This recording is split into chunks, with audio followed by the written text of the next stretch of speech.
Hello and thanks for joining us from our studios in Israel. I'm Aaron Porras here with ILTV's Morning Briefing. The Israeli government has again followed the demands of rioting Palestinians and has removed all recently installed security measures at the Muslim entrances to the Temple Mount. But again, that hasn't stopped the riots. Now, even security searches of individual persons will not be tolerated by the PA, as Fatah spokesman Osama Kawasme stated. He said, quote, "The matter has to do with sovereignty over Jerusalem and is in Israel's court. Israel will be the one deciding whether the region is moving towards a calm or an escalation," end quote. Muslim leaders called off morning prayers at the Temple Mount in what was the last of their boycott at the site, and both Hamas and PA President Abbas's Fatah party have repeated calls for increased confrontations with Israel. Thousands of people gathered in the Arab-Israeli town of al-Fahim last night to attend the funerals of the 3 terrorists who killed 2 Israeli police officers at the Temple Mount on July 14th. The 3 attackers were neutralized and killed by security forces on the Temple Mount after they shot dead Israeli Master Sergeant Kamil Shnan and Hayel Sitawe. Around 3,000 people attended the funeral procession for the assailants in their hometown, which included cheers and celebratory chants, as attendees vowed to become so-called martyrs for Al-Aqsa themselves. Israel usually holds the bodies of terrorists until their families agree to hold small funerals that do not glorify their crimes. But after 2 weeks, Israeli police were ordered to turn over the remains of the Temple Mount attackers on Tuesday. Israeli Prime Minister Benjamin Netanyahu has today announced his official backing of a controversial new resettlement plan in Jerusalem. The plan would absorb 4 neighboring West Bank settlements, while at the same time cutting out roughly 100,000 Palestinians from the Jerusalem municipality and census. Replacing the 100,000 Palestinians will be 130,000 Israelis from the settlements of Ma'ale Adumim, Givat Ze'ev, Beitar Ilit, and Efrat, in addition to the Yetzion block of settlements. The Palestinians, if removed from the Jerusalem census, will no longer be able to vote in Jerusalem affairs and will be given a newly established municipality created for them.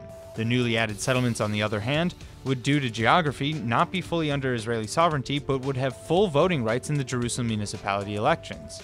All this is in a move to, quote, bring back Jerusalem's status as a symbol, end quote, as the text's preamble states. This is done by supposedly dramatically shifting the demographic weight of the city into Jewish hands. This new announcement comes just days after a related bill passed its first reading in the Knesset.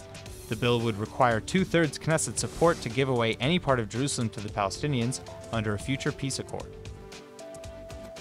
After a fire broke out near a government building in East Jerusalem yesterday, Israeli police are today announcing that their investigation will include looking for nationalistically motivated arson. The fire in the Wadi Hoz area was put out fairly promptly by firefighters, but it did cause some external damage to the entrance of the National Insurance Institute building first.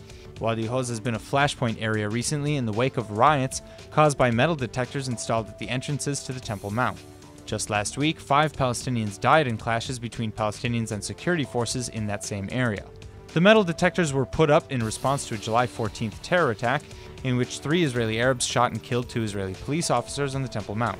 It was found later that the arms used in the attack were smuggled into the mosque at a previous date, with the help of the Jordanian Muslim Waqf that oversees the holy site.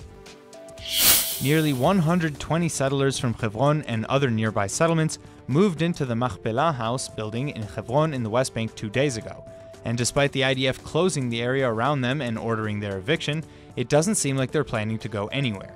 The families in the building claim to have legally purchased the property, but no evidence of approval has yet been demonstrated. And when the families moved into the building Tuesday night, they neglected to even mention, let alone coordinate the move with IDF security services. The 15 families squatting in the Beit HaMachpelah consist of religious Jews and mostly children. Children who sat and watched a live play of the destruction of the Second Temple in Jerusalem and ran back and forth between the apartments while security forces were stationed outside along the perimeter. This isn't the first case of squatters in the house either. In 2012, the same number of families moved in claiming to have purchased it. When the evidence of purchase proved insufficient, they were removed after just 1 week. That's all for now. I'm Aaron Porras, and see you later with our main daily broadcast from Israel at 2 p.m. Eastern Time.